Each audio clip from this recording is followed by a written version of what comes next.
My name is Wahukara. I am of the 70s at the University of Nairobi. Therefore, we grew up with a very spirited, patriotic spirit. Our teachers really mentored us well.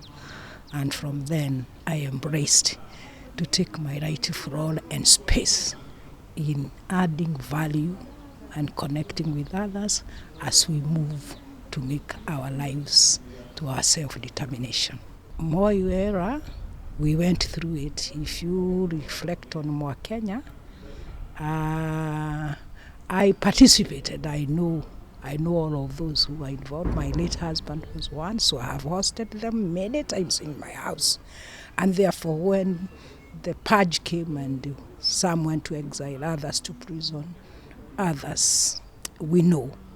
I still was a teacher at Geda Girls as a principal in Maragua, Murang'a.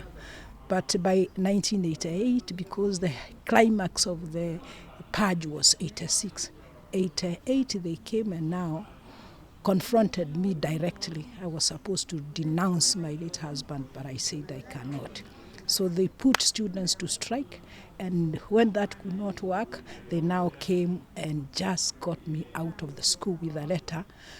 I hand over and report to the Teachers Service Commission, but it was done very unprocedurally, but I did not protest it, so I just moved, and that's how I exited from teaching, and I retired early and got back again to where I belong with the 90s struggles, from 92 repeal Section 3, from streets to demanding reform, to asking that we write it, to writing it at Bomas. I was Delegate 521 at Bomas.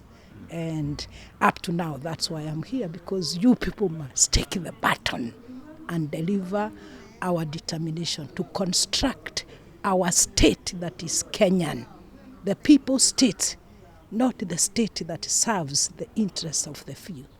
Kwa Kiswahili, ukuu wa ujamii dhidi ya ukuu wa dola. That's all what we've been wanting, so that we decide our own lives. You know, those regimes are not important. It's us Kenyans who are important. It's because of our self-determination determined each regime. You know, Moi had no other way but to be dictatorial and use all draconian methods to govern this country. Kibaki knew the people's power, so he was negotiating with it, and he negotiated and was able. Uhuru has just woken up. People's power, you cannot stop it. Let us have a handshake. And now that we have the handshake, I'm not hiding my political choice, because Raila is a symbol of these struggles we are discussing now. So we want that space we've been fighting for, to construct that state that is ours, so that we deliver our own self-determination, which is economics, which is governance, which is social justice, which is values of how we bring up our children, our education system, our health system. Mention it all. I have the blueprint. Give me now, and you see what I shall deliver. We know what we want, because we also know the invisible hand that continues to work through us, through World Bank and IMF, WTO, United Nations. I have engaged with all these people. I have been wherever the Washington consensus has continued to discuss things. So I have addressed the World Bank, the IMF, and told them they must stop nonsense now. And they will stop. I was a chief campaigner in the whole of 2000 for Jubilee campaign, cancel the debts, to a point that we don't owe anybody and we will not pay. We want reparation. Matters of economic justice. Where is aid? Where is trade? Why debt? Debt is an instrument to manipulate us through aid. Because for every $1 we are given in aid, we pay back $3. Why can't we be left with our own $1? So the governance of people who are patriotic is crucial. And it is now that we must deliver that, so that we come out with policies that resonate with the aspiration and inspiration of our Kenyan people. Good afternoon. I am Martin Mavenjina. I work as a senior program advisor with the Kenya Human Rights Commission. We are here today at the All Africa Conference of Churches in Westlands to commemorate a very important event. Today marks Today marks about 30 years since mothers of political prisoners protested in Uhuru Park. They protested because they wanted their sons to be freed. Their sons were imprisoned by the then Moi regime. Some were held in Nyayo Torture House chambers. These mothers faced all forms of violations from the police, from the state machinery itself, and they protested. They spent a number of nights, protesting for the freedom of their sons.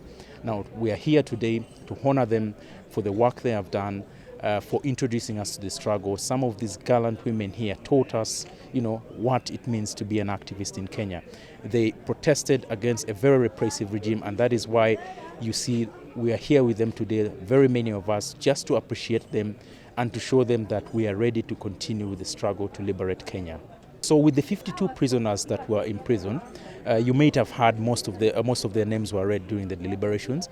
Some of them filed cases against the government of Kenya because they were unlawfully arrested, tortured and detained by the then government of Kenya under Moi. So some of them have filed suits against the government. The Kenya Human Rights Commission has supported very many of them to file suits, public interest litigation cases against the government for violations that they suffered back then. They have received some positive judgments. However, I must say that usually when these victims or these survivors receive judgments, it is not instant. It is usually difficult to get to get reparations from the government. So. This event is important because it not only gives us the time to appreciate these mothers and their sons. It also gives us time to reflect on the significant importance of these women and mothers here, and the critical role they played in the struggle for Kenya's liberation. None of their sons is actually held in custody. You must remember that back then what they did was that. Their sons were unlawfully arrested. Now these women protested. They spent a number of days and nights, close to over months, out in the cold, and they refused to leave Freedom Corner until their sons were released.